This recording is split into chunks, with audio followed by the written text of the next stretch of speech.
싸울 것은 육체 아니요 만이 원세 힘써 싸워 깨쳐버리고 죽을 영혼 살릴 것일세. 일심으로써 힘써 나가세. 일심으로써 힘써 싸우세. 마귀들의 군사들과 힘써 싸워서 승전거를 울리기까지.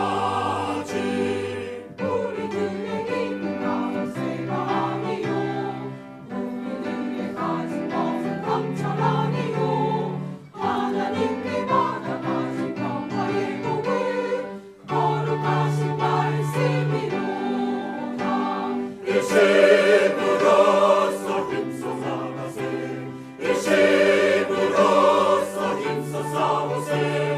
마귀들의 군사들과 힘써 싸워서 승전거를 울리기까지.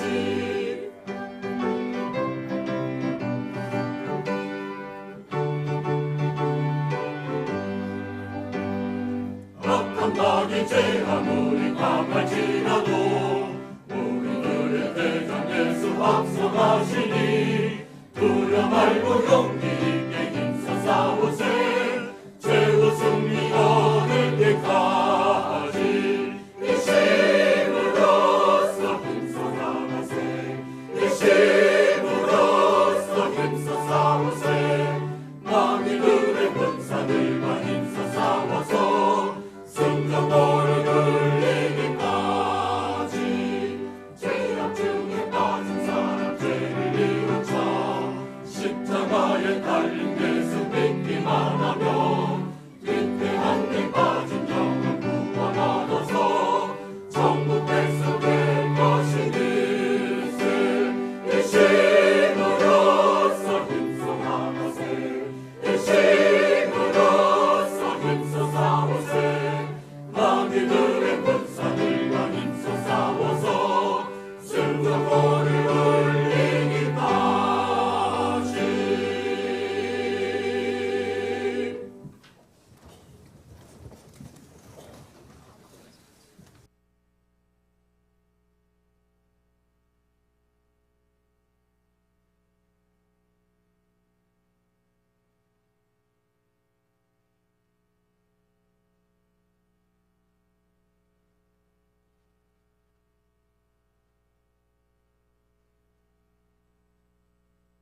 안녕하세요. 기도하겠습니다. 아버지 하나님, 호주 선교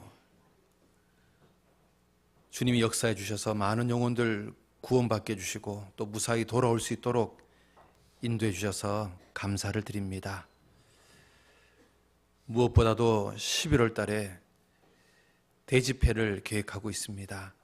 이번 대집회에 1년 동안 전도하면서 말씀은 들었지만 구원받지 못했던 영혼들 올해 마지막 대집회에 다 인도할 수 있도록 도와주셔서 이번에 많은 사람들이 구원받고 또 많은 사람들이 거듭나는 놀라운 역사가 이번 대집회에 일어날 수 있도록 주님 도와주시기를 원합니다. 이 일을 위해서 우리 강석교회 온 식구들 한 마음으로 기도하고 준비하게 해주셔서 하나님께 영광 돌리고 우리 모두에게 기쁨이 되는 귀한 한 주간 될 수 있도록 도와주시옵소서. 오늘 주일 아침입니다. 여러 가지 사정 때문에 이 거룩한 교제에 참여하지 못하는 지체들이 있다면 주님 그들을 긍휼하게 주셔서 다음에는 꼭 나올 수 있도록 여건과 형편과 마음을 인도해 주시기 원합니다. 또 오늘 이 교제 가운데 참석한 모든 심령들 위해 각 사람에게 꼭 필요한 은혜와 교훈으로 채워주시기를 또한 간절히 원합니다. 오늘도 주님께만 온전히 의탁드리며 예수님 이름으로 기도드렸습니다. 아멘. 신약성경 로마서 12장입니다. 신약성경 로마서 12장 14절에서부터 21절까지 말씀, 로마서 12장 14절에서부터 21절까지 말씀 찾았으면 같이 한번 읽어보겠습니다. 너희를 핍박하는 자를 축복하라. 축복하고 저주하지 말라. 즐거워하는 자들과 함께 즐거워하고 우는 자들로 함께 울라. 서로 마음을 같이하여 높은 데 마음을 두지 말고 도리어 낮은 데 처하며 스스로 지혜 있는 채 말라. 아무에게도 악으로 악을 갚지 말고 모든 사람 앞에서 선한 일을 도모하라. 할 수 있거든 너희로서는 모든 사람으로 더불어 평화하라. 내 사랑하는 자들아, 너희가 친히 원수를 갚지 말고 진노하심에 맡기라. 기록되었으되 원수 갚는 것이 내게 있으니 내가 갚으리라고 주께서 말씀하시니라. 내 원수가 줄이거든 먹이고 목마르거든 마시오라. 그리함으로 내가 숯불을 그 머리에 쌓아 놓으리라. 악에게 지지 말고 선으로 악을 이기라. 예. 우리 형제자매들 기도 많이 해주셔서 호주 선교 무사히 잘 다녀왔습니다. 특별히 정말 감사한 것은 이번에 새로 말씀 듣는 분들이 많이 가셨는데 그분들이 거의 다 구원을 받고 돌아오셨습니다. 특별히 이제 김록현 형제님 부모님 정말 구원받아서 막 굉장히 기뻐하고 좋아하셨습니다. 그리고 또 우리 강석교 다니시는 자매님 중에 한 분은 이번 호주 선교에서 정말로 구원받게 되었다고 굉장히 기뻐하셨습니다. 그리고 우리 손소희 자매님 친정 부모님도 마지막 날 이렇게 간증하는데 내가 이번 선교를 통해서 정말 구원받게 되었다. 죄가 사해졌다. 그렇게 고백하셨고 기회가 되면 우리 교회 말씀을 계속 듣겠노라고 이야기하셨습니다. 그래서 이번에 가신 분들이 거의 다 정말 좋은 성과를 얻고 돌아오게 되었습니다. 아마 우리 한국에 있는 우리 형제님들께서 그동안 함께 기도를 많이 해주셔서 이런 일이 있으리라고 생각합니다.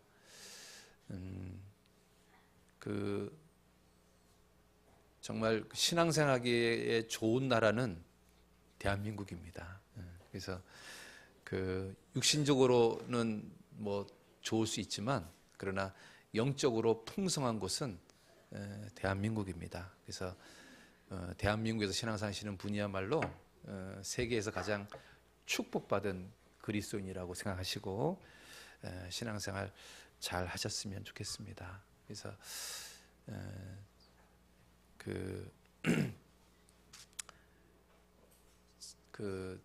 호주에 가보니까 얼굴은 한국 사람인데요, 이 속에는 한국 사람이 아닌 외국 사람이 들어가 있더라고요.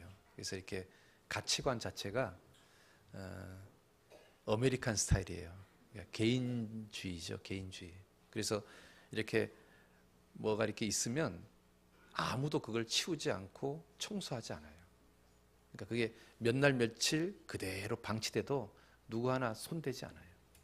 그래서 한국에 온 우리 자매님들이 다 청소하고 그랬습니다. 그래서 하여튼 좀 우리하고 좀 많이 좀 교회 문화가 좀 다르더라고요. 그래서 신앙생활하기 정말 좋은 곳이 한국이라는 생각하시고 여기서 신앙생활 잘 하셨으면 좋겠습니다. 오늘은 마음을 같이하여라는 제목의 말씀을 좀 드리고 싶어서 본문을 찾았습니다. 16절 한번 보십시오. 서로 마음을 같이하여 높은 데 마음을 두지 말고. 마음을 같이하여. 우리가 신앙생활 하면서 마음을 같이하며 산다는 것보다 더 중요한 게 없을 것 같습니다. 왜냐하면 마음을 같이해야 전도가 되고 또 마음을 같이해야 행복해지거든요. 우리 신앙생활이 행복해지고 우리 신앙생활을 통해서 가시적인 성과가 나타나기 위해서는 우리가요 마음을 같이 하는 것이 정말 꼭 필요할 것 같습니다. 그래서 오늘 마음을 같이하여라는 이 주제를 가지고 오늘 좀 말씀을 좀 생각해 보겠습니다. 앞서간 믿음의 선배들은요, 전부 다 마음을 같이 했던 분입니다. 예수님은 있잖아요, 그 나사로가 죽었을 때 유대인들이 막 우는 모습을 보고 예수님도 따라 울었습니다. 느헤미야는요 있잖아요, 예루살렘 성이 회파됐다는 말을 듣고 수일 동안 울었다고 되어 있습니다. 예레미야는 이스라엘 민족이 바벨론에 의해서 멸망한다는 그 예언을 듣고 예레미야는 정말로 많이 울었습니다.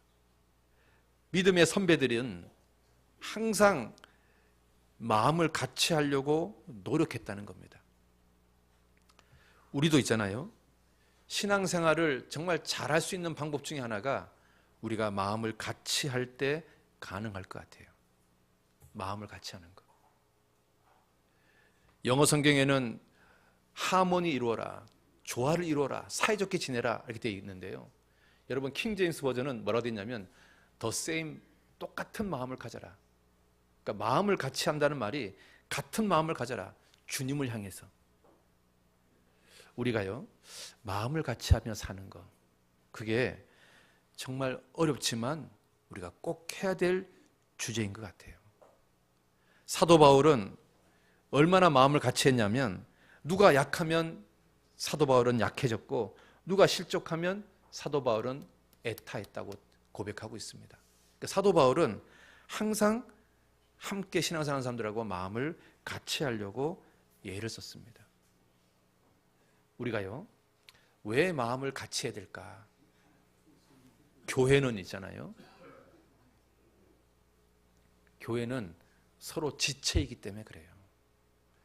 이쪽 손가락이 다치면 온몸이 그 고통을 느끼는 것이 한 몸이잖아요.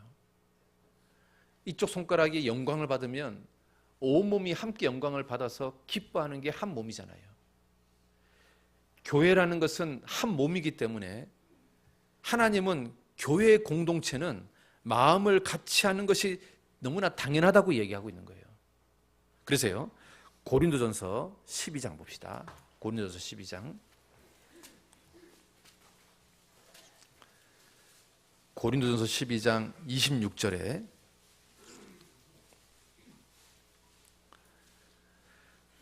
같이 읽어보겠습니다. 만일 한 지체가 고통을 받으면 모든 지체도 함께 고통을 받고, 한 지체가 영광을 얻으면 모든 지체도 함께 즐거워하나니 너희는 그리스도의 몸이요 지체의 각 부분이라.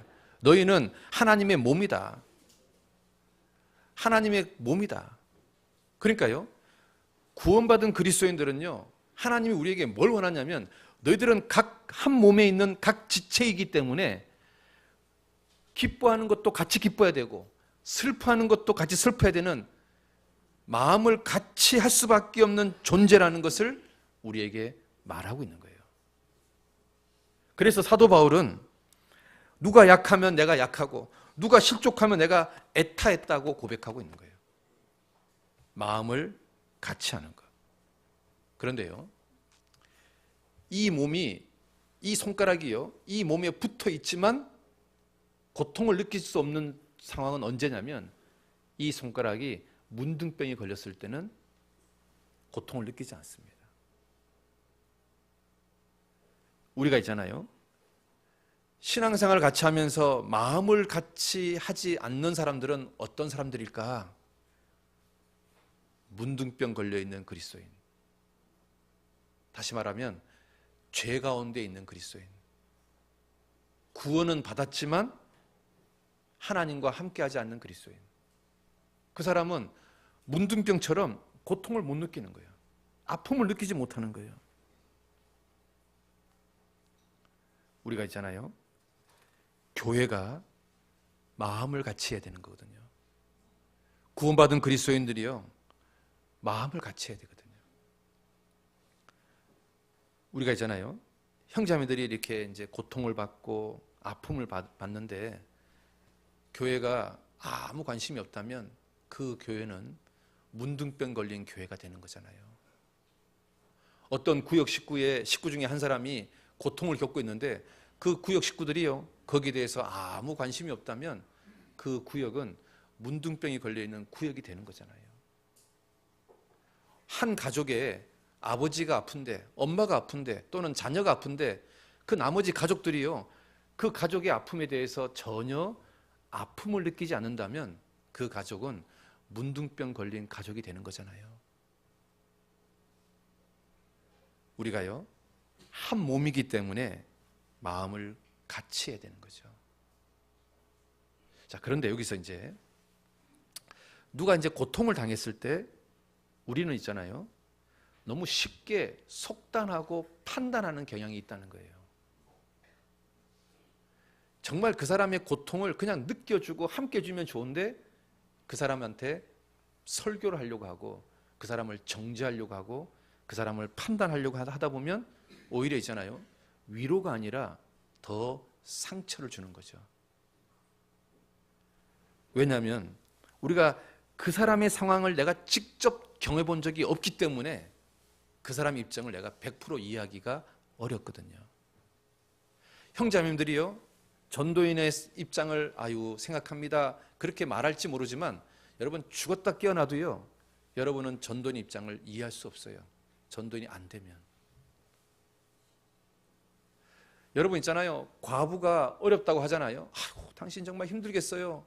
정말로 과부가 되지 않으면 진짜 그 사람의 마음을 100% 이해할 수가 없어요.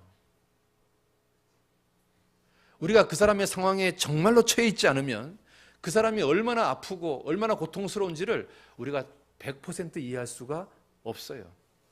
그런데 너무 쉽게 우리는 판단하고 정죄하고 어떤 상황을 자기 입장에서 정리를 해요.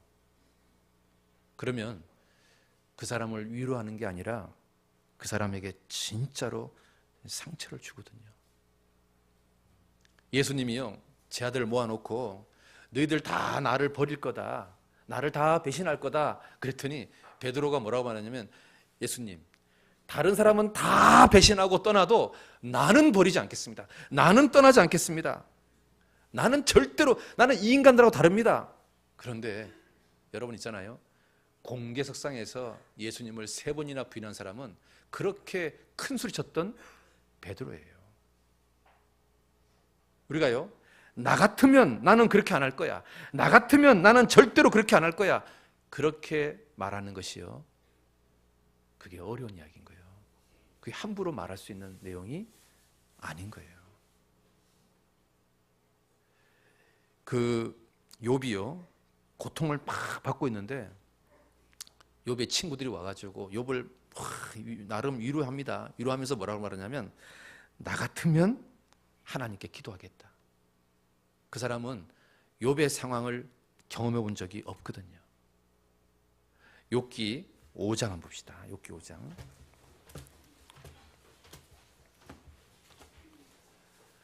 욥기 5장.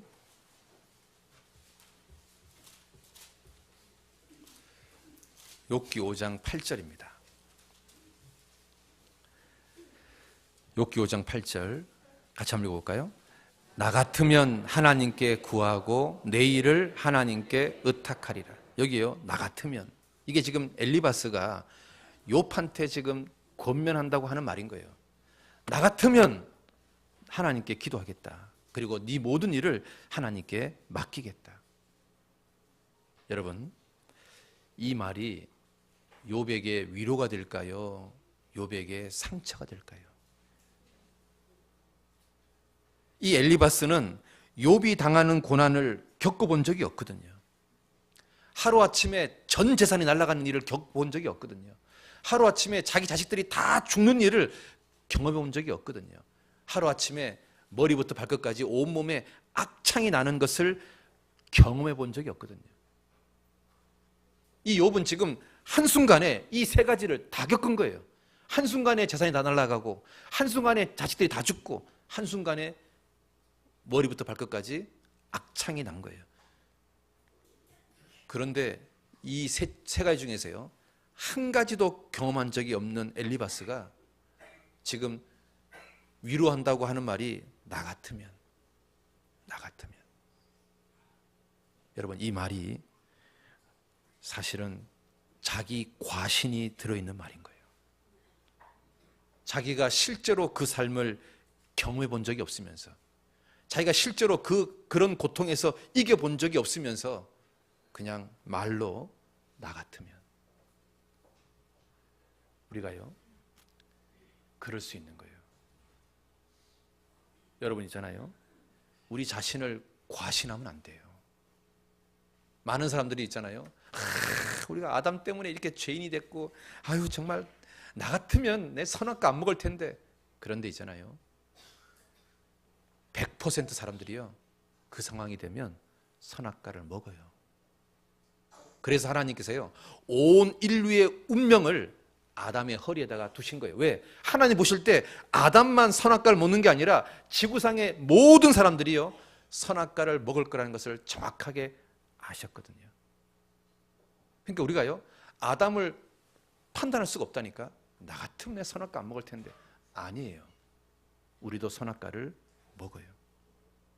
유대인들이요 애굽에 탈출해가지고 광야길을 걸어가면서 얼마나 원망을 많이 하고 불평을 많이 했어요. 우리가요 출애굽 읽을 때마다, 민수기 읽을 때마다, 아유 인간들 참 진짜 강팍하네, 왜 이렇게 불평을 많이 하고 원망을 많이 할까.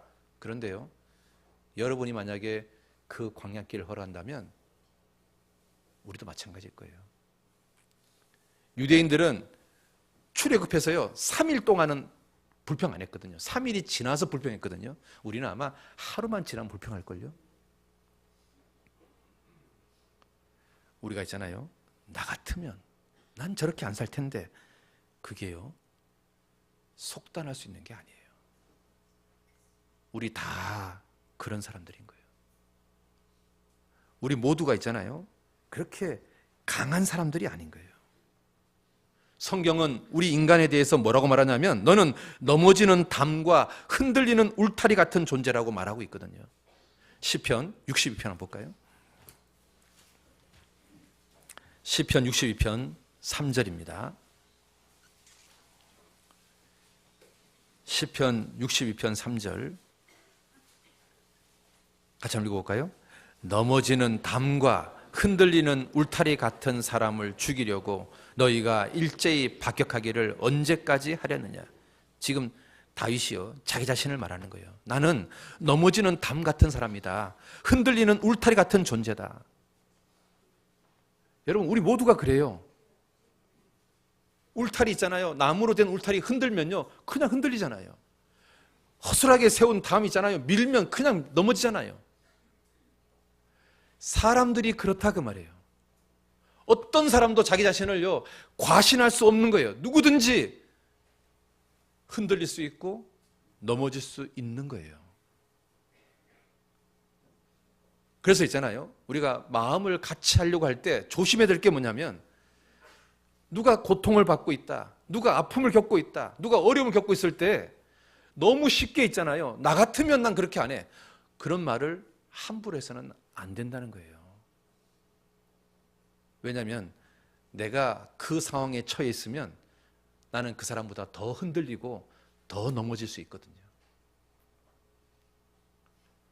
우리는 우리 자신이 있잖아요 정말로 연약한 사람인 것을 알아야 되는 거예요. 다윗이 그러잖아요. 주님 나로 나의 연약함을 알게 하소서. 시편에 그렇게 되어 있잖아요. 나로 나의 연약함을 알게 하소서. 우리가 있잖아요 정말로 연약한 사람인 것을 알잖아요. 그러면 자기 육체를 신뢰하지 않아요. 그리고 다른 사람의 고통과 아픔에 대해서 나 같으면 이라고 함부로 말하지 않아요. 여러분 있잖아요 자녀가 유치원생을 둔 부모님은 중고등부 학생들을 보면 막 판단해요. 뭔 자식을 저렇게 키워? 뭔 자식을 저렇게밖에 못 키워? 막 함부로 말해요. 뭘 애들을 갖다가 학원 보낸다고 저렇게 돈을 써? 그런데 정작 본인이 있잖아요 자기 자녀가 중학생이 되고 고등학생이 되잖아요. 그러면 그걸 아는 거예요. 아, 얘네들이 이렇게 어려운 시기를 겪고 있는 거구나. 그러니까 우리가요 상대방 입장에 대보지 않으면 그 사람의 마음을 정확하게 모르는 거예요. 또 대학생이나 청년 자녀를 둔 사람들이 자녀들이요 신앙생활 똑바로 못하면 그 초등학생 자녀를 둔 학부모들이요 뭔 자녀를 저렇게 키운대? 아니 신앙생활 제대로 못하는 것을 그냥 저거 두고만 보고 있나? 다리를 분질러서라도 교재를 가운데 앉혀야지 그렇게 함부로 말해요. 그런데 자기 자녀가 대학생이 되고 청년이 됐을 때 그렇게 키우겠냐고? 그렇지 않거든요. 그렇게 되기가 쉽지 않거든요. 우리가 있잖아요. 상대방 입장에 서보지 않고 그냥 자기 입장에서 나 같으면 왜 저렇게 살아? 왜 저렇게 키운대? 왜 저렇게 산대? 우리가요 이런 말들을 함부로 하는 것이 마음을 나누게 하는 거예요. 마음을 같이 하는 게 아니라 마음을 나누게 하는 거예요. 우리 자신이 정말로 연약한 거거든요. 그래서요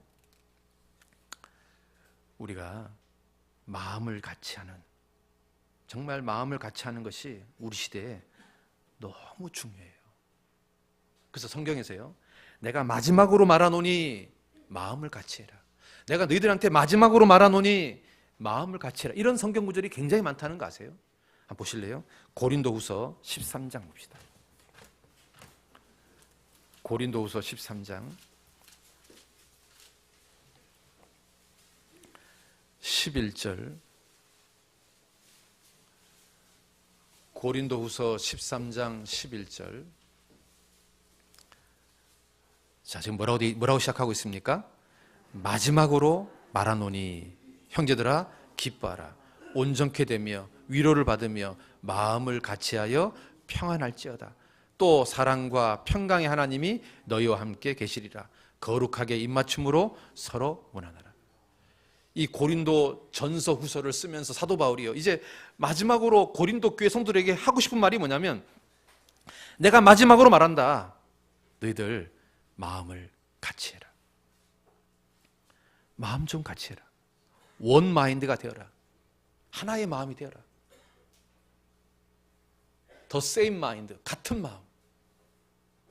주님이요 얼마나 이게 중요하면 고린도 전서와 후서를 쫙 기록하고 나와서 마지막으로 말하노니 하면서 마음을 같이 하라고 말할까요?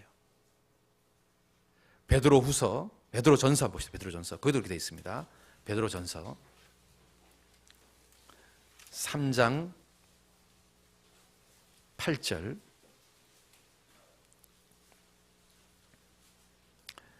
같이 읽어봅시다. 마지막으로 말하노니 너희가 다 마음을 같이하여 최율하며 형제를 사랑하며 불쌍히 여기며 겸손하며 악을 악으로 욕을 욕으로 갚지 말고 도리어 복을 빌라. 여기도요 마지막으로 말하노니 마음을 같이하라. 마음을 같이하라. 여러분 있잖아요 마음을 같이하라고 얼마나 성경에서 강조하는지 모릅니다. 마음을 같이 한다는 말이요 서로 공감하는 거잖아요. 공감. 여러분 공감하다라는 이 단어에 영어 단어가 두 종류가 있어요. 하나는 심퍼시가 있고요 하나는 엠퍼시가 있어요. 심퍼시는 뭐냐면 그냥 이해하는 거예요. 그리고 엠퍼시는요 그 사람의 슬픔이 내 마음속에 이입되는 거예요. 들어오는 거예요. 예를 들어서요 어떤 장례식장에 갔어요. 그 사람이 부모님이요 구원받지 않고 돌아가셨어요. 그러면 이분이 얼마나 마음이 슬프겠어요. 그러면 가서 아유 형제님, 아유 자매님 정말 마음이 아프시겠네요. 그냥 말로만 위로해 주는 것은 심퍼시예요. 그런데 정말로 부모님이 구원받지 않고 돌아가신 그분이 진짜 슬퍼하는 모습이 내 마음속에 들어와서 내가 정말 마음이 슬픈 상태, 그것이 엠퍼시예요. 하나님이 우리에게 공감하라, 마음을 같이 해라, 그 말의 의미는요 심퍼시가 아니라 엠퍼시예요. 정말로 그 사람의 슬픈 마음이 네 마음속에 들어오는 거, 진짜로 슬픈 거, 진짜로 기쁜 거, 진짜로 안타까운 거. 어떤 사람이 좋은 일이 생겼어요. 그럼 진짜로 기쁜 거. 어떤 사람이 슬픔이 생겼으면 진짜로 마음이 슬픈 거. 어떤 사람이 정말 기쁜 일이 생겼으면 진짜로 같이 기쁜 거. 그게요, 마음을 같이 한다는 정의예요. 인디안 사람들은요, 친구라는 말의 정의가 뭔지 아십니까? 나의 슬픔을 지고 가는 사람, 그게 친구랍니다. 나의 슬픔을 지고 가는 사람. 인디안 사람들은 정말로 마음을 같이 하는 사람이야말로 친구다, 이렇게 말하고 있습니다. 여러분 가만히 한번 보셔요. 남편이 고통을 당하면 아내들은 어때요? 쌤통이다 그래요. 같이 마음이 아파요. 마음이 아프죠. 그러니까 이 남편과 아내는 서로 있잖아요, 마음을 같이 하는 거예요. 자식이 고통을 받으면 부모님 마음이 아파요, 안 아파요? 아프잖아요. 그럴 때 있잖아요, 부모와 자식은 마음을 같이 하는 공동체인 거예요. 그것처럼 우리 구역 식구가 누가 고통을 당하고 아픔을 당하고 슬픔을 당하면 내가 똑같이 아파하고 슬프고 힘든 거, 그게 마음을 같이 하여요. 그러니까 우리가요, 마음을 같이 하여, 그 말 의미는 그냥 아이고 슬프겠네요, 아유 기쁘시겠네요가 아니라 그 사람의 기쁜 마음, 그 사람의 슬픈 마음이 내 마음 속에 들어오는 것, 그게 마음을 같이 하여요. 우리가 있잖아요, 이제 과학자들이요, 사람의 인체를 이렇게 연구하다 보니까 사람 인체에 거울 신경 세포라는 게 있다는 것이 발견됐어요. 거울 신경 세포가 뭐냐면, 어떤 사람이 있잖아요, 나를 향해서 웃어주잖아요. 그러면 나도 마음이 밝아져요. 어떤 사람이 나를 향해서 인상을 팍 쓰잖아요. 그러면 나도 마음이, 인상이 써지는 거예요. 그러니까 상대방의 어떤 감정이 나한테 전달되는 거예요. 거울처럼 전달되는 거예요. 그것이 사람들 속에 있다는 것을 과학자들이 발견을 했어요. 그래서 있잖아요, 어떤 아이들이 정상적으로 잘 자라냐면 어릴 때 엄마 아빠의 사랑을 듬뿍 받은 사람, 그러니까 엄마 아빠로부터 사랑스러운 표정을 막 듬뿍 받는 사람이 정상적인 사람으로 자란대요. 그런데 엄마 아빠의 사랑을 듬뿍 받지 못한 사람들은 이게 막 애들이 막 이상해지는 거예요. ADHD 걸린다든지 막 이상하게 바뀌는 거예요. 제가 한국에 와서 이제 프로그램을 하나 봤는데요, 그 프로그램에 이런 내용이 있어요. 엄마 아빠가 둘 다 말을 잘 못해요. 잘 듣지를 못해요. 청각 장애를 가진 사람인 거예요. 그러니까 이 사람은 대화를 할 때 그 사람의 입모양을 보고 그 사람이 무슨 말 하는지를 아는 거예요. 안 들리니까. 기본적으로 상대방 말이 안 들리니까. 그런데 그 집에서 자식이 하나 태어났는데 이 자식이 엄청난 영재인 거예요. 보통 영재가 아닌 거예요. 그런데 이제 이 아이를 전문기관에서 얘를 테스트해 본 거예요. 얘가 어느 정도로 똑똑한 아이인가를 테스트해 봤는데 굉장히 똑똑한 아이인 거예요. 그런데 이 아이를 조사하면서 발견된 것 중에서 이 아이가 엄마에 대한 감정, 아빠에 대한 감정이 지금까지 조사했던 영재들 중에서 최고로 높은 점수가 나왔다는 거예요. 그런데 그 문제는요, 그 엄마 아빠가 듣지를 못하는 사람이에요. 그러니까 이 엄마 아빠는 자식하고 대화하기 위해서는 할 줄 아는 게 뭐냐면 그 자식을 뚫어지게 쳐다봐야 봐야 돼. 걔가 뭐라고 말하는지를 입모양으로 알아들어야 되니까. 그리고 이 엄마 아빠가 자기가 해줄 수 있는 게 너무 적으니까 뭐밖에 할 수 없냐면 그 자식을 너무 사랑스러운 표정으로 바라만 봐주는 거예요. 그 애가 뭐 하면은 그냥 이런 거 있잖아요. 너무 사랑스러운 표정으로. 그래서 그 아이가 보통 아이보다 더 뛰어난 영재가 된다는 거예요. 그런데 그 프로에서 이제 나왔던 내용인데, 사도세자 있잖아요. 사도세자가 8살 나이에 성균관을 다녔대요. 지금으로 말하면 초등학교 1학년이 서울대를 다니는 거하고 똑같은 거예요. 그러니까 사도세자가 엄청나게 똑똑한 영재였다는 거예요. 그런데 얘가요, 10살이 넘어가면서부터 얘가 막 난폭하게 바뀌어가지고 거의 100명을 죽이는 사람이 됐거든요. 그러면 걔가요, 왜가 그렇게 뛰어난 영재로 태어났는데 왜 그렇게 애가 그냥 배렸냐면, 이 아버지 영조가 자식한테 맨날 했던 이야기는 공부해라예요. 공부해라. 아버지 영조가 자식을요, 사랑스러운 눈으로 이렇게 쳐다봐 준 적이 없었던 거예요. 그러니까 이 사도세자는 아버지 사랑에 굶주렸던 거죠. 여러분 있잖아요, 사람에게는 거울 신경 세포라는 게 있는 거예요. 내가요, 상대방에게 따뜻하게 쳐다봐 주잖아요. 그러면 그 사람도 나를 따뜻하게 쳐다보는 거예요. 우리가 서로가 서로를 있잖아요, 사랑스럽게 쳐다보고 사랑스러운 눈빛을 전해주고 사랑스러운 말을 해주고 사랑스럽게 대하잖아요. 그러면 이게 사람 속에 거울 신경세포가 있기 때문에 나도 따뜻하게 말하게 되고 따뜻하게 대하게 되고 따뜻하게 행동하게 돼요. 그러면 그 가족, 그 구역, 그 교회가요, 굉장히 좋아지는 거죠. 여러분, 한 사람이 하품을 하잖아요. 그러면 사람은 거울 신경세포가 있기 때문에 곧 이어서 하품해요. 부모가 행동하잖아요. 그럼 자식이요, 그 부모 행동을 따라해요. 부부가 서로 닮아간다 그러잖아요. 왜? 사람들은 거울 신경세포가 있으니까요, 두 사람이 오랫동안 서로 마주보고 있으면 서로 닮아가는 거예요. 그러니까 부부가 서로 닮아가는 게요, 지극히 과학적인 거예요. 그러면 있잖아요, 자, 구역장, 조장이 열정적으로 살면 구역 식구들이요, 그 구역장, 조장의 열정을 배우는 거예요. 왜? 사람 속에는 거울 신경세포가 있거든요. 그러니까 우리가요, 마음을 같이 하기 위해서 내가 먼저 해보자 그 말이에요.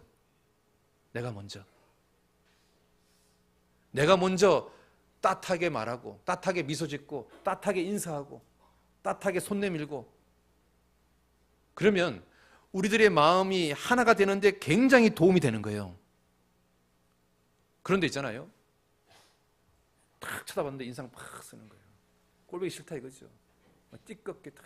그러면 있잖아요, 그 사람의 그게 나한테 전달되는 거예요. 그러면 이제 나는 그 사람 쳐다볼 때 웃지 않게 된다. 나도 모르게 그 사람을 쳐다보면 인상 써지는 거예요. 왜? 저 사람이 나한테 인상 썼으니까. 그러면 이제 두 사람 간에는 서로 인상을 주고받는 사이가 되는 거예요. 그리고 이것이 옆 사람한테 퍼지기 시작하는 거예요. 그러면 있잖아요, 그 구역, 그 가정, 그 교회는 마음을 같이하여가 안 되는 가정이 되고 구역이 되고 교회가 되는 거예요. 그래서요, 이 거울 신경세포에 대해서 사람들은 획기적인 발견이라고 막 난리를 치지만요, 사실은 3000년 전 성경에 그게 이미 기록되어 있다는 거 아세요? 잠언 27장 봅시다. 잠언 27장.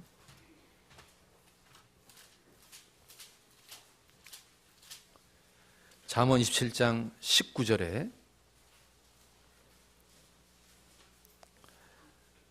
같이 한번 읽어볼까요? 물에 비추이면 얼굴이 서로 같은 것 같이 사람의 마음도 서로 비추이니라.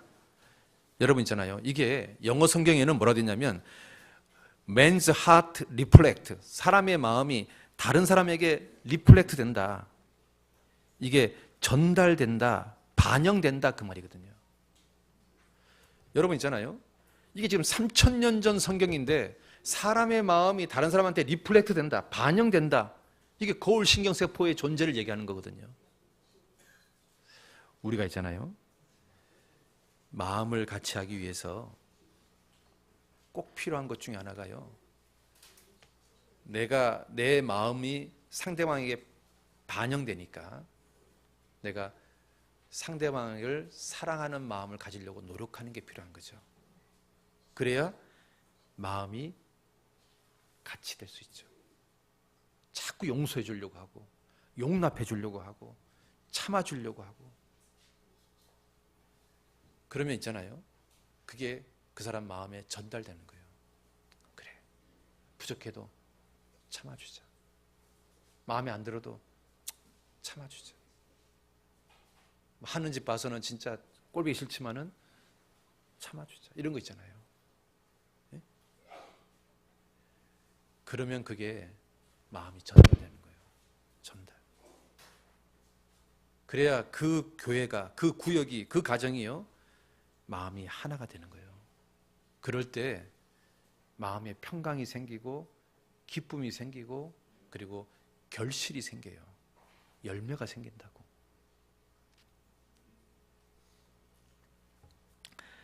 그 어떤 부부가요, 결혼 10주년이 돼가지고 이제 이 남편이 아내에게, 여보, 내가 당신 나한테 시집 와서 10년 동안 고생했는데 오늘은 좋은 데 예약했어. 나랑 같이 1박 2일 또는 2박 3일 여행 가자 하고 이제 막 짐을 싸가지고 이제 딱 떠나려고 하는데 시아버지 시어머니가 띵동 하고 찾아왔어요.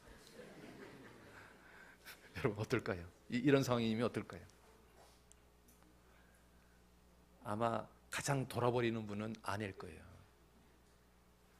얼마나 돌아버리겠어요. 이때 남편이요, 어떻게 행동해야 가장 좋을까요? 1번, 답을 제시한다. 2번, 아내의 마음을 공감해 준다. 여러분 뭐가 지혜로울까요? 예? 2번입니다. 2번. 그런데 있잖아요, 대부분의 남자는 100% 남자 중에서 100명 중에요, 한 90명 이상의 남자들은 거기서 답을 제시해요. 여보, 우리 어머니랑 같이 휴가 가자. 아니면 휴가 다음으로 미루자. 아니면 이렇게 그 상황을 있잖아요, 남자들은 답을 제시해요. 여러분, 금성에서 온 남자, 화성에서 온 여자, 그 책 혹시, 화성에서 온 남자, 금성에서 온 여자, 존 그레이가 쓴 책 혹시 읽어보셨어요? 그 책에도 뭐라고 나와 있냐면, 화성에서 온 남자들은 금성에서 온 여자가 고통받을 때 공감해 주는 게 아니라 답을 제시하고 있다는 거예요. 그러니까 이 화성에서 온 남자하고 금성에 온 여자가 서로 갈등한다는 거예요. 세상에 거의 대다수의 남자가요, 답을 제시하려고 그래요. 답을 제시하려고. 근데 여자들이 답을 알아요. 지금 이 상황에서 그럼 어떻게 여행 가겠어요? 답을 알죠. 그런데 남편한테 위로받고 싶거든요. 공감받고 싶거든요. 그런데 대부분 남자가요, 공감해 주지 않는다는 거죠. 그래서 마음을 같이 하는 부부가 되지 않고 마음을 따로 하는 부부가 되는 가정들이 굉장히 많다는 거죠. 그래서 세 쌍 중에 한 쌍이 이혼하고, 그리고 이혼은 안 하지만 거의 이혼 상태로 사는 가정들이 대한민국에 그렇게 많다 그러잖아요. 마음을 공감해 주는 것. 답을 제시하기보다도 그 사람의 아픈 마음을 이해해 주는 것. 어느 나라 공주가요, 하늘에 떠 있는 달을 아버지한테 따달라고 그러는 거예요. 근데 저 달을 어떻게 따줍니까? 그러니까 별 말을 해도 이 딸이요, 아니라는 거죠. 하늘에 있는 달을 따달라는 거예요. 이제부터 이 달을 안 따주면 나는 금식투쟁을 하겠다는 거예요. 이 왕이요, 하나밖에 없는 딸이요, 금식투쟁하는데 얼마나 마음이 아프겠어요. 그래서 전국에다가 방을 붙였어요. 우리 딸의 문제를 해결해 주는 사람한테 어마어마한 재산을 주겠다. 그랬더니 한 노인네가 와가지고 그러더래요. 그 딸한테, 야, 저 달은 뭘로 만들었을까? 하고 물으니까 딸이 그러더래요. 어이, 금으로 만들었잖아요. 반짝반짝 빛나잖아요. 노랗잖아요. 그래. 저 달의 크기는 도대체 얼마나일까? 그랬더니 걔가 뭐라냐면 손톱만 하잖아요. 봐봐요. 손톱 이렇게 가려지잖아요. 아, 그래. 그다음에 이 사람이 가가지고요, 금으로 손톱만한 초생달을 하나 만들어가지고 온 거예요. 자, 달을 내가 따왔어. 그랬더니 이 딸 공주가요, 너무 좋아하는 거예요. 그래서 이제 이 사람이 마지막 한마디 더 했대요. 그런데 제가 저 달을 따가지고 공주님을 드렸는데 내일 또 달이 뜨면 어떻게 해요? 그랬더니 이 공주가 뭐라는 줄 아세요? 아이고 할아버지 걱정도 팔자라고. 이 달이 저 하늘에만 있냐고. 봐봐라고. 호수에도 달이 있고 세숫대야에도 달이 있고 달이 얼마나 많은지 모른다고. 그중에 내가 하나 딱 딴 건데 뭐 그리 걱정하냐고. 걱정하지 말라고. 내일 또 하늘에 달이 떠도 아무 상관없다고. 아, 네 공주님. 공주님 너무 똑똑하시네요. 그래서 공주의 마음을 해결해 주고 어마어마한 재산을 받았다고 해요. 그 동화의 핵심 키워드가 뭔지 아세요? 공주의 마음을 공감해 준 거예요. 그러니까 공주가요, 달을 따달라 그러니까 세상의 남자들은 저 불가능한 달을 어떻게 따주냐 해서 이 생각을 깨려고 설득하고 있는 거예요. 그런데 그 아이의 마음을 공감해주고 그 아이가 원하는 달이 뭔지를 들어주고 그리고 그 아이가 원하는 달을 해결해주면 문제가 풀리는 거거든요. 우리가요, 이 동화 이야기가 우리 가정, 우리 구역, 우리 교회에도 적용될 것 같아요. 내 아이가 힘들어할 때 그 아이의 마음을 공감해 주는 거예요. 답을 제시해 주기 전에, 뭘 책망하기 전에 도대체 걔가 뭐 때문에 지금 힘든지를 공감해 주는 거죠. 대한민국 청소년들한테요, 행복점 10점 만점에 너 몇 점이냐 그랬더니 2점이래. 2점. 그거 아세요? 최고 불행한 게 1점, 최고 행복한 게 10점. 근데 대한민국 청소년들은 2점.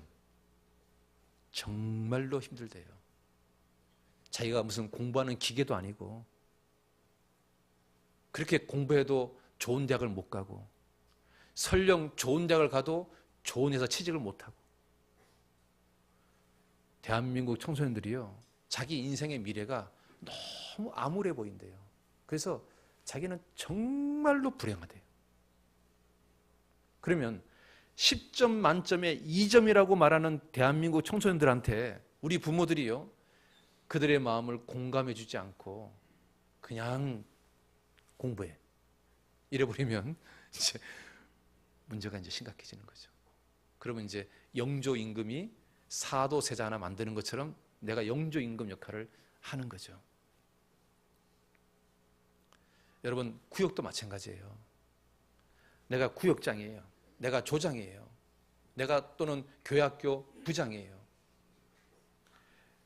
내 마음대로 따라오지 않는 구역 식구들 또는 학생들을 보고 먼저 책망하고 그거보다도 저 사람이 왜 저런지, 왜 저렇게밖에 안 되는 건지를 들어주고 공감해주고 이해해주고 그러면 그 사람이 스스로 하려고 그럴 거 아니에요.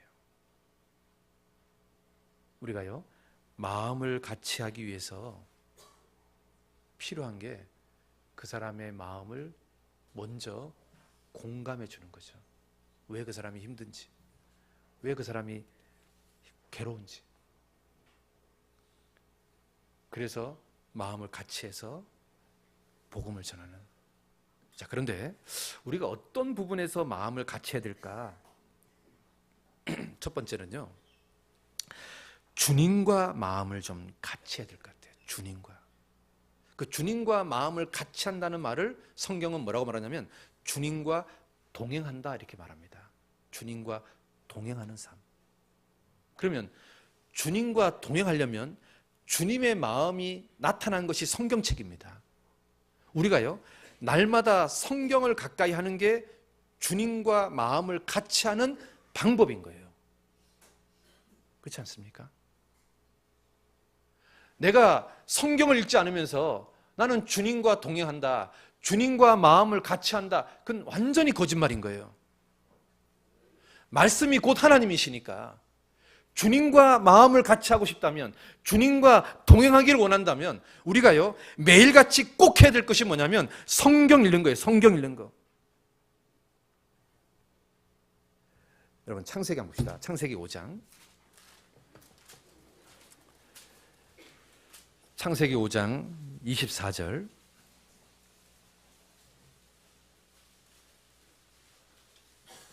같이 한번 읽어봅시다. 에녹이 하나님과 동행하더니 하나님이 그를 데려가심으로 세상에 있지 아니하였더라. 여러분 영어 성경에는 에녹이 하나님과 walk with, 같이 걸었다 이렇게 말합니다. 여러분 에녹이 하나님과 같이 걸었다, walk with 한다. 그러면 하나님이 눈에 안 보이는데 어떻게 하나님과 같이 걸을 수 있습니까? 하나님이 눈에 안 보이는데 보이는 것으로 나타나는 게 뭐냐면 말씀이잖아요. 그러면 하나님과 같이 걷는다는 말은 매일같이 있잖아요. 내가 말씀과 함께 하는 것이 하나님과 같이 걷는 거잖아요. 이게 동행이고 이게 마음을 같이 하는 거잖아요. 여러분 노아도 있잖아요. 하나님과 동행했다고 되어 있습니다. 창세기 6장 9절 한번 보세요. 또 같이 봅시다. 노아의 사적은 이러하니라. 노아는 의인이요 당세의 완전한 자라. 그가 하나님과 동행하였으며. 여러분 여기에도 있잖아요. He walked with God. 노아는 하나님과 함께 걸었다 이렇게 되어 있습니다. 아니 이게 있잖아요. 하나님이 우리 눈에 안 보이는데, 지금 하나님이 내 옆에 진짜 없는데 어떻게 하나님과 함께 걸었다고 말하냐고요. 하나님과 함께 걸으려면 하나님의 이 땅에 우리에게 나타난 게 말씀이잖아요. 말씀과 함께 걷는 거, 내 삶 속에서 늘 말씀과 함께 하는 게 하나님과 동행하는 거잖아요. 성경 읽는 거, 매일같이 성경 읽는 거, 매일같이 말씀을 가까이 하는 거, 그게 주님과 마음을 같이 하는 거잖아요. 여러분 있잖아요. 주님하고 마음이 같아져야 내가 내 가족하고 내 구역 식구들하고 내 교회 식구들하고 마음이 같아질 거 아니에요. 그렇잖아요. 우리가요 마음을 같이 하기 위해서 제일 중요한 게 뭐냐면 주님과 마음을 같이 하는 거예요. 주님하고 마음이 동행하는 거예요. 같이 하는 거. 같이. 성경을 가까이 하지 않으면 그 사람은요 주님과 마음을 같이 한다는 그 말 자체가 다 거짓말인 거예요.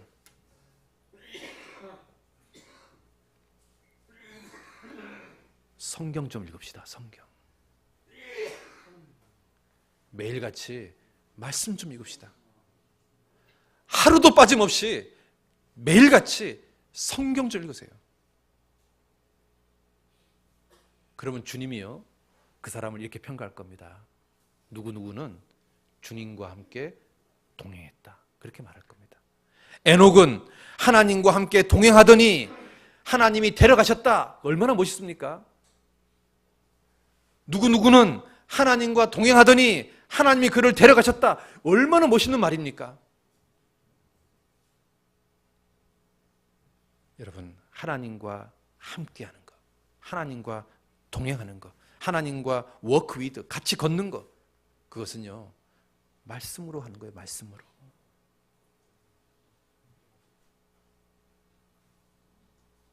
그게 주님과 동행하는 거예요. 여러분 있잖아요. 주님과 동행하면 부부가 서로 닮잖아요. 남편과 아내가요 마음을 같이 하면 부부가 서로 닮듯이 내가 주님과 동행하면 내가 누구를 닮을까요? 내가 주님의 마음을 닮는 게 정상인 거예요. 여러분 있잖아요. 내가 주님과 나는 함께합니다라고 고백하는 사람은 그 사람은 예수님의 마음을 닮아야 그 사람의 고백이 진실인 거예요. 여러분 예수님 마음이 어떤 마음입니까? 나는 마음이 온유하고 겸손하니. 예수님과 마음을 함께하는 사람, 예수님과 마음을 같이 하는 사람은 예수님의 마음을 본받는 거예요. 그게 예수님과 동행하는 거예요. 로마서 15장 봅시다. 로마서 15장. 로마서 15장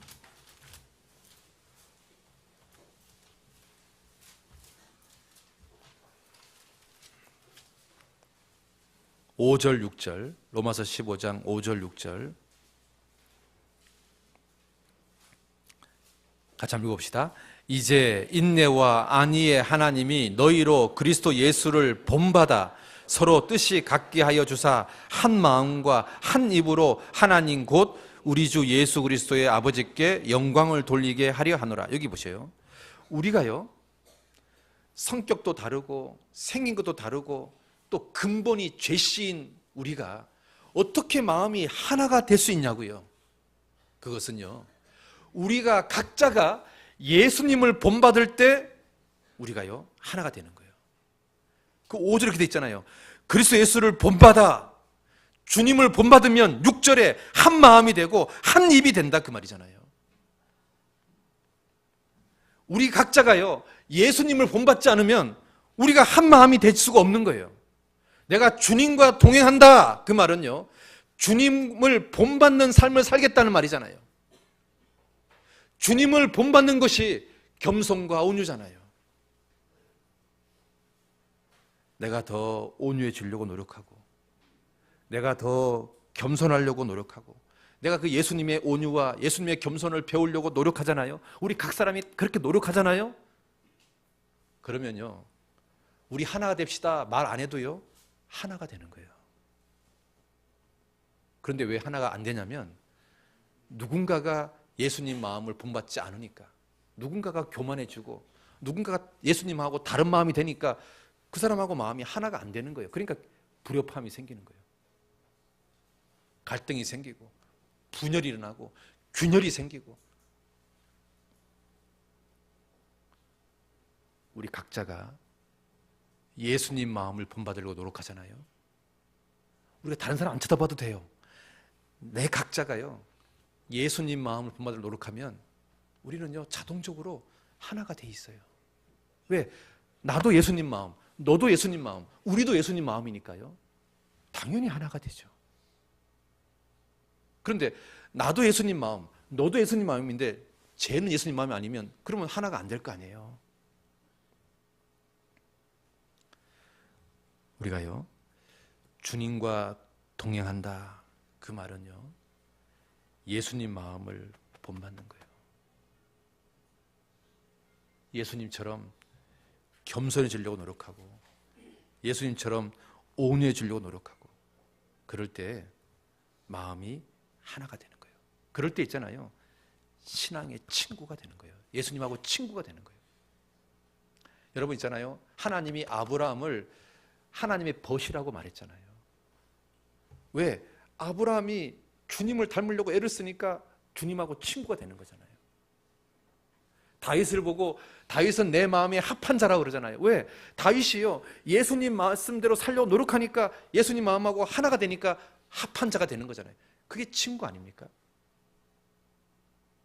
다윗과 요나단이요 서로 친구가 됐잖아요. 왜? 마음이 하나가 되니까. 마음이 하나가 되니까. 그리고 있잖아요 또 우리가 어떤 일에 마음이 하나가 되냐면, 고난을 받았을 때 내가 예수님처럼 나도 같은 마음이 돼야 되겠다. 예수님이 고난을 이긴 것처럼 나도 고난을 이겨야 되겠다. 그 마음이 필요합니다. 베드로전서 4장 한번 봅시다. 베드로전서 4장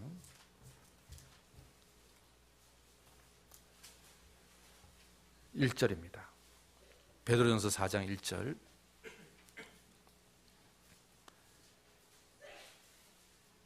같이 읽겠습니다. 그리스도께서 이미 육체의 고난을 받으셨으니 너희도 같은 마음으로 갑옷을 삼아라. 이는 육체의 고난을 받은 자가 죄를 그쳤으니. 자 보세요. 예수님이 고난을 받았다. 그런데 너희도 같은 마음으로 갑옷을 삼아라.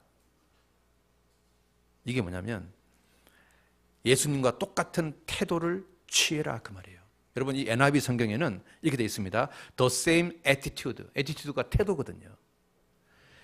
예수님이 고난에 대한 태도, 고난을 대하는 태도, 그 태도처럼 너도 고난을 맞이했을 때 동일한 태도를 취해라 그 말이에요. 우리가 예수님이 고난을 맞이했을 때 그 고난을 바라보는 태도, 그 태도처럼 우리도 고난을 받았을 때 예수님이 대하는 태도처럼 고난을 탁 견디는 거예요. 그래, 예수님도 견뎠는데 나도 견디자. 예수님이 이 잔이 내게서 지나가면 좋지만 만약에 내가 감당해야 된다면 이것을 온전히 견디게 해달라고. 예수님이 고난을 대하는 태도, 그 태도를 우리도 취하자 그 말이에요. 주님, 저 고난 받기 싫어요. 할 수만 있다면 이 고난이 저한테 피해 갔으면 좋겠습니다. 그런데 내가 이 고난을 겪어야 된다면 주님 이 고난을 견딜 수 있는 힘을 달라고. 예수님이 고난을 대하는 태도를 우리가 같은 마음으로 좀 배우자. 이게 그 뜻인 겁니다. 너희도 같은 마음으로 갑옷을 삼으라. 이게 그 말인 겁니다. 우리가요, 고난을 대하는 태도가 예수님하고 같은 마음이 되었을 때 있잖아요. 우리가 예수님과 마음을 같이 하는 겁니다. 예수님은 십자가를 지라고 말하는데 나는 십자가 지기 싫어요. 그러면 주님과 동행이 안 되는 겁니다.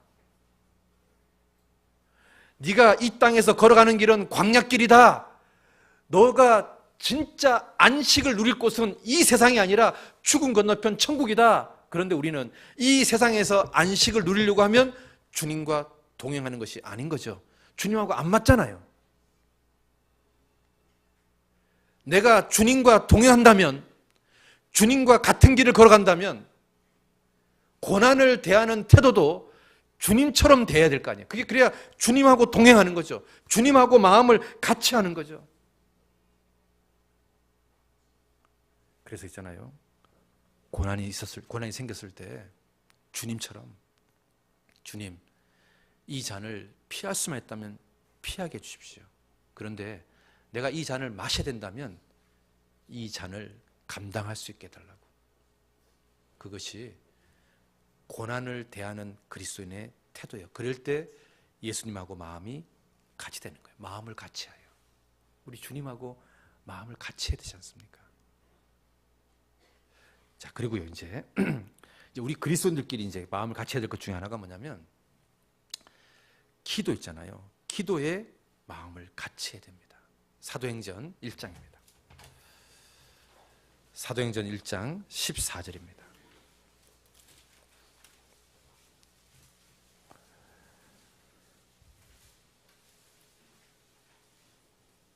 같이 갑시다. 여자들과 예수의 모친 마리아와 예수의 아우들도 더불어 마음을 같이하여 전혀 기도에 힘쓰니라. 마음을 같이하여 기도했다. 마음을 같이하여 기도했다. 여기 전혀가요, 계속해서 그 말입니다. 끊임없이 그 말입니다. 영어 성경에는 constantly라고 되어 있습니다. 끊임없이, 계속. 그러니까 이 말이 무슨 말이냐면 마음을 같이하여 계속 기도해라 그 말이에요. 마음을 같이하여, together, all joined together. 모든 사람들이 마음이 하나가 딱 된 상태에서 끊임없이 기도하는 것, 그게 영어 성경입니다. 우리가요, 마음을 같이하여 기도하자. 우리가 대집회를 앞두고 한 달 동안 우리 마음을 같이해서 매 주일마다 기도하자. 그래서 기도 모임을 하잖아요. 그게 교회에서 하라 그러니까 그냥 때우는 식으로 한다면 아무 역사가 일어나지 않을 겁니다. 그런데 이 사도행전에 나와 있는 초대교회처럼 우리가 마음이 하나가 되어서 끊임없이 계속 기도한다면 3,000명, 5,000명이 구원받는 역사가 우리 가운데 일어날 겁니다. 우리가요, 정말로 마음을 같이 해야 될 것 중에 하나가 뭐냐면 기도입니다. 기도. 마음을 같이 해서 하는 기도. 한 사람이 각자 기도하는 것보다 10명이 합심해서 기도하는 게 100배, 1000배 효과가 나타나니까, 시너지니까. 주님은 우리에게요 샘플을 보여줬습니다. 마음을 같이 해서 기도할 때 얼마나 주님의 역사가 크게 나타나는지를 초대교회를 통해서 우리에게 보여주고 있습니다. 마음을 같이 해서 끊임없이 기도하는 것. 전혀 기도에 힘쓰니라, 이 말은 뭐냐면 끊임없이 기도한다 그 말이에요. 마음을 같이 해서 끊임없이, 계속 끊임없이. 우리가요 진짜 기도에 마음을 좀 같이 했으면 좋겠어요. 이제 대집회가 이제 불과 이제 일주일만 딱 지나면 이제 대집회가 시작입니다. 그런데 이게 아침에 이제 이게 기도 명단에 보니까 기도 명단은 무지하게 많은데 확정자가 생각보다 적더라고요. 그래서 지금이라도 늦지 않았습니다. 지금이라도 우리가 마음을 같이 해서 기도하면 확정자가 많이 생길 것 같아요. 그래서 우리가 진짜 마음을 같이 해야 될 것 중에 하나가 기도입니다. 그다음에 또 무엇을 마음을 같이 해야 되냐면 교제를 할 때 마음을 같이 해야 됩니다. 사도행전 2장 46절입니다. 사도행전 2장 46절 같이 읽겠습니다. 날마다 마음을 같이하여 성전에 모이기를 힘쓰고, 그렇죠? 여기 보시면 날마다 성전에 모이기를 힘쓰고가 아닙니다. 그 사이에 뭐가 꼭 들어가냐면 마음을 같이하여 모이는 겁니다. 여러분 영어 성경에는 everyday 모이라고 되어 있습니다. 그리고 together, to meet together, 같이 해서, 마음을 같이 해서 모이라고 되어 있습니다. 여러분 있잖아요, 우리가 구역 모임에 가고 종모임에 가는데 마음을 같이 해서 조모임을 할 때하고 마음이 들여지지 않고 조모임, 구역 모임을 하는 거하고는 굉장히 다릅니다. 우리가 이 모임에 마음을 탁 들여가지고 모임을 하잖아요. 그러면 이 모임이 굉장히 은혜롭게 됩니다. 그래서 그 모임에 참석한 사람들이 너무 좋아요. 야, 내가 오늘 조모임 오기를 너무 잘했다. 내가 오늘 구역 모임 오기를 너무 잘했다. 그런 마음이 생깁니다. 그런 마음이 생기려면 우리가 마음을 같이 해서 교제에 나오는 거예요. 그래서 우리가 마음을 같이 해야 될 것 중에 하나가 뭐냐면 교제에 참석하는 거예요. 마음을 같이 해서. 그래서 그러면 있잖아요, 그 구역 모임과 조모임이 굉장히 풍성해질 겁니다. 그런데 빌립보 교회처럼 유오디아와 순두계가 마음을 같이 하지 않았잖아요. 이러면 이제 문제가 이제 복잡해지는 겁니다. 여러분 그 콘터 그라스라는 사람이 쓴 양철북이라는 책 혹시 영화 보셨습니까? 그 책이 1999년도에 노벨 문학상을 받았습니다. 이 독일 사람 콘터 그라스가 양철북이라는 책을 썼는데 이 내용이 어떤 내용이냐면 어떤 아들이요 어렸을 때 초등학생쯤 됐을 때 자기 엄마가 외간 남자하고 바람 피는 장면을 자기가 본 거예요. 그러니까 잠자리를 하고 있는 장면을 본 거예요. 얘가요 이게 충격이 된 거예요. 어린 나이에 자기 엄마가 외간 남자하고 몸을 섞는 것을 보고 충격이 된 거예요. 그래서 얘가요 나는 저렇게 타락한 어른들이 되기 싫다. 나는 이 순수한 어린아이로만 남겠다. 그래서 있잖아요 의도적으로 다락 계단에서 굴러 떨어진 거예요. 그래가지고 성장판이 멈춰진 거예요. 그래서 나이를 아무리 먹어도 얘는 어린아이가 된 거예요. 그 내용이 양철북이라는 책이에요. 내용이에요. 여러분 있잖아요 이 아이가요 어렸을 때 마음의 그 상처가 해결되지 않으니까 엉뚱한 방법을 해결해 버렸잖아요. 우리가 이 아이가 만약에 구역 모임에 나왔다면, 종모임에 나왔다면, 그래서 자기 마음의 상처를 누군가에게 털어놨다면 아마 이 아이는 계단에서 굴러 떨어지지 않았을 것 같아요. 우리가 조모임이 마음을 정말 터놓고 하는 조모임이 되고 우리 구역 모임이 정말 서로의 마음을 나누는 구역 모임이 된다면 이 모임이요 우리에게 얼마나 유익이 되고 얼마나 힘이 되고 얼마나 큰 은혜가 될까요?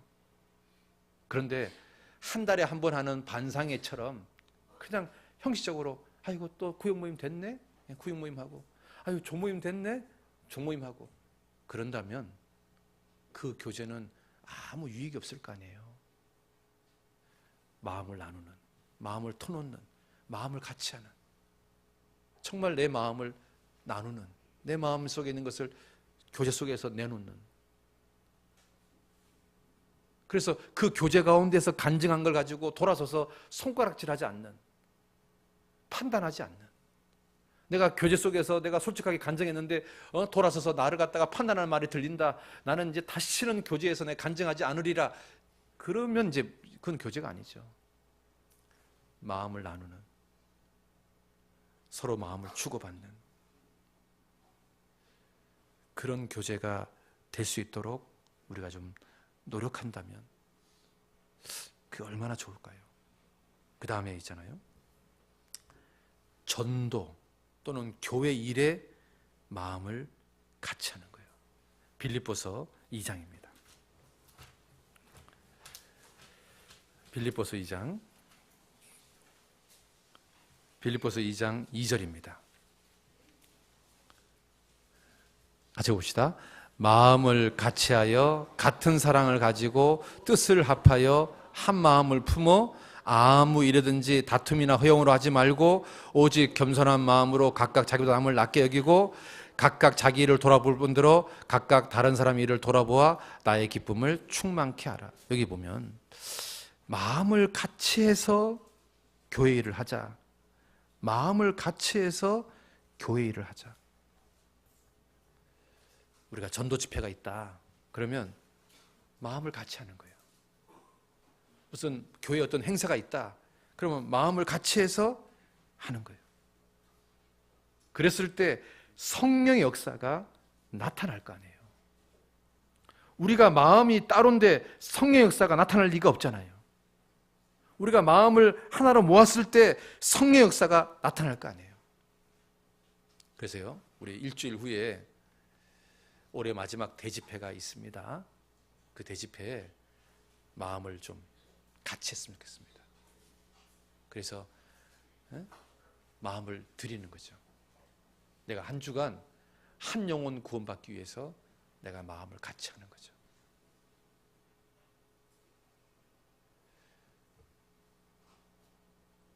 그렇게 있잖아요. 요즘요, 전국 어떤 교회를 가도요, 요즘 집회해가지고 막 수십 명이 구원받고 수십 명이 교제 가운데 나오고 그런 일은 별로 없어요. 요즘 거의 모든 교회가요, 말씀은 많이 들을지 모르지만 진짜 구원받고 교제 가운데 나온 사람들은 아무쪼록 몇몇 사람인 거예요. 그렇다면 그 아무쪼록 몇몇 사람 때문이라서 하지 말자입니까? 그러지는 않잖아요. 단 한 명이, 우리가 대집회를 해서요, 단 한 명이 정말 구원받으면 그거 해야죠. 내가 매달 대집회에서 단 한 명이 구원받으면 매달 대집회해야죠. 내가 일주일마다 집회해서 단 한 명이 구원받으면 일주일마다 집회해야죠. 정말 극단적으로 얘기하면. 그래서 있잖아요, 우리가 다음 주 있는 대집회에 마음을 좀 같이 해서 아무쪼록 몇몇 사람들이 구원받는 일이 생길 수 있도록 우리가 마음을 좀 같이 했으면 좋겠어요. 그것이 가장 주님 보실 때 귀한 일 같아요. 요나단이 있잖아요, 블레셋하고 전쟁을 하는데 블레셋 군대가 너무 많으니까 이 이스라엘 백성들이 벌벌 떨고 있는 거예요. 근데 그때 사울 왕의 아들 요나단이 자기 병기 잡은 자한테 뭐라고 말하냐면, 우리가 들어가자, 들어가서 저들하고 싸우자. 그랬더니 이 병기 잡은 자가 뭐라고 그러냐면, 예, 앞서 가십시오. 내가 당신과 마음을 같이 해서 따르겠습니다. 그래서 두 사람이요, 블레셋 적진에 뛰어든 거예요. 그런데 두 사람이 뛰어들었는데 블레셋 사람들이 마음이 막 서로 두려워가지고 서로 막 죽이는 일이 생겨가지고 이 전쟁이요, 이기게 된 거예요. 다수의 이스라엘 병사들은 블레셋 군대 앞에서 벌벌 떨고 있는데 딱 두 사람이요, 적진에 뛰어들어가지고요, 전쟁을 승리로 바꿨어요. 여러분, 이 요나단을 예수님이라고 생각해 보시고요, 그 병기 잡은 자를 우리 각자 구원받은 그리스도인이라 생각해 보면 우리가 주님 앞에 어떤 모습이 돼야 될까 우리가 한번 생각해 봐요.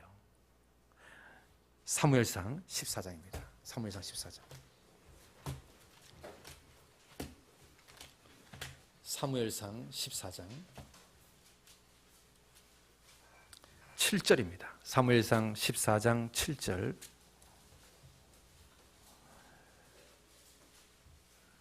자, 6절부터 봅시다. 6절부터 6절부터 같이 봅시다. 요나단이 자기 병기던 소년에게 이르되 우리가 이 할례 없는 자들의 부대에게로 건너가자. 여호와께서 우리를 위하여 일하실까 하노라. 여호와의 구원은 사람의 많고 적음에 달리지 아니하느니라. 병기던 자가 그에게 이르되 당신의 마음에 있는 대로 다 행하여 앞서 가소서. 내가 당신과 마음을 같이하여 따르리이다. 여러분, 이 말이 얼마나 멋있습니까? 당신과 마음을 같이하여 따르리이다. 당신과 마음을 같이하여 따르리이다. 나는 이 성경 구절이 최고 멋있는 것 같아요. 당신과 마음을 같이하여 따르리이다. 예수님이요, 우리가 전도 집회가 영적인 전쟁이잖아요. 우리 이제 일주일만 딱 지나면 영적인 전쟁을 이제 해야 됩니다. 마귀 손에 딱 붙잡혀 있는 그 지옥 가는 영혼들을 우리가 마귀와 싸워서 그 영혼들을 끄집어내서 하나님 나라로 옮기는 일을 하는 거거든요. 그런데 지금 마귀 손에 붙잡혀 있는 그 영혼들을 끄집어내는 그 영적인 전쟁을 하는데 우리 영적인 전쟁의 대장이 누구냐면 예수님이에요. 그 예수님이 적진에 뛰어들 때 우리는 주님의 군사로서 우리는 뭐라고 말해야 되냐면 이렇게 말해야 되는 거예요. 예, 주님과 마음을 같이하여 따르겠습니다. 이렇게 고백해야 되는 거거든요. 그렇지 않습니까? 이 병기든 자가 요나단에게 했던 그 고백이 우리가 예수님께 해야 되는 고백이잖아요. 예, 내가 당신과 마음을 같이하여 따르겠습니다. 이 얼마나 멋있습니까? 우리가 주님 앞에 가는 날까지 우리가 교회일, 특히 전도 집회에 대해서 우리가 항상 이런 마음을 가져야 되잖아요. 예, 주님, 내가 당신과 마음을 같이하여 당신을 따르겠습니다. 그런 사람이 있을 때 있잖아요. 전쟁은 이기는 거예요. 아무쪼록 몇몇 사람들이요, 구원받는 일이 생기는 거예요. 우리가 어떤 일에 마음을 같이 해야 될까? 정말로 이뤄진 영혼을 건지는 일에 우리 마음을 같이 해야 되잖아요. 정말로 이건 중요한 일이잖아요. 마음을 같이하여 이뤄진 영혼을 건지는데 마음을 같이하여.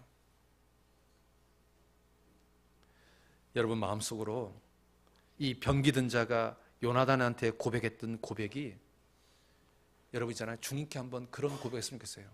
한번 속으로 한번 해봐요. 주님, 내가 당신과 마음을 같이하여 따르겠습니다. 제가 주님 앞에 가는 날까지, 제 인생이 끝나는 날까지 내 주님과 마음을 같이하여 주님을 따르겠습니다. 어린 양이 어디로 가든지 따라가는 자며 주님이 인도하는 대로 따라가겠습니다. 적진 앞에 따라가겠습니다. 영적인 전쟁터에 주님, 개인적으로 살지 않고 마음을 같이 하겠습니다. 기도하는 일에 마음을 같이 하겠습니다. 봉사하는 일에 마음을 같이 하겠습니다. 교제에 있는 곳에 마음을 같이 하겠습니다. 그리고 주님과 동행하는 일에 마음을 같이 하겠습니다. 날마다 성경 읽고 날마다 주님 마음을 본받는 일에 주님과 마음을 같이 하겠습니다. 그리고 내 이웃, 함께 신앙생활하는 우리 형제자매들, 내 가족들과도 마음을 같이 하려고 노력하겠습니다. 내 배우자와 마음을 같이 하려고 노력하겠습니다. 내 자녀와 마음을 같이 하려고 노력하겠습니다. 내 구역 식구들과 마음을 같이 하려고 노력하겠습니다. 그 사람의 마음을 먼저 이해하려고 노력하겠습니다. 판단하고 비방하는 것보다 그 사람 입장에 서서 그 사람의 마음을 충분히 이해하려고 노력해 보겠습니다. 함께 우는 자들과 함께 울라고 했는데 그 사람의 고통 내가 느낄 수 있게 도와주십시오. 그 사람의 기쁨이 나의 진짜 기쁨이 되게 도와주십시오. 우리가요, 그렇게 살 때 마음을 같이 하는 거라고 생각합니다. 자, 우리 로마서 12장 처음 읽었던 본문 다시 돌아가겠습니다. 로마서 12장 14절에서부터 16절까지 같이 읽겠습니다. 너희를 핍박하는 자를 축복하라. 축복하고 저주하지 말라. 즐거워하는 자들과 함께 즐거워하고 우는 자들로 함께 울라. 서로 마음을 같이하며 높은 데 마음을 두지 말고 도리어 낮은 데 처하며 스스로 지혜 있는 채 말라. 여러분 있잖아요, 여기 도리어 낮은 데 처하며, 이게 말이 무슨 말인 줄 아십니까? 영어 성경은 도리어 낮은 데 처하며, 이 말이 낮은 위치에 있는 사람들과 교제해라, 그 말입니다. 어려운 사람, 가난한 사람, 심령이 가난한 사람, 고통받는 사람, 힘든 사람들과 교제해라, 그 말입니다. 높은 사람하고 교제할 게 아니라 낮은 사람, 우리 구역에 고통받는 사람, 우리 구역에서 힘든 사람, 우리 구역에서 어려운 사람들과 교제해라, 그 말입니다. 그게 마음을 낮은 데 처하며, 그 말입니다. 오늘 마음을 같이하여라는 제목의 말씀을 드렸습니다. 우리가 먼저 제일 중요한 것은 주님하고 나하고 마음을 같이 해야 됩니다. 주님하고 나하고. 그러니까 내가 주님과 마음을 같이 하려고 내가 노력할 때 나는 다른 사람들하고 마음이 같아질 겁니다. 그리고 주님하고 마음을 같이 할 노력하는 그 힘 가지고 우리 모두가 마음을 같이 해서, 그래서 기도하는 일에 마음을 같이 하고, 봉사하는 일에 마음을 같이 하고, 교제하는 일에 마음을 같이 하고, 특별히 이뤄진 영혼을 건지는데 마음을 같이 했으면 좋겠습니다.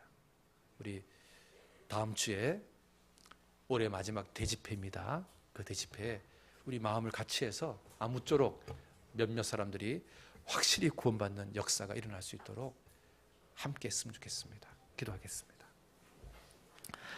아버지 하나님, 오늘 마음을 같이하여라는 제목의 말씀을 배웠습니다. 제일 먼저 우리 주님과 마음을 같이할 수 있도록 도와주시옵소서. 주님과 마음을 같이하는 방법이 주님 말씀을 날마다 묵상하는 것인 줄 압니다. 그리고 주님의 마음을 본받는 것인 줄 압니다. 우리 날마다 마음을 같이하고 주님 마음을 본받아서 주님과 마음을 같이하는 성도들이 될 수 있도록 도와주시옵소서.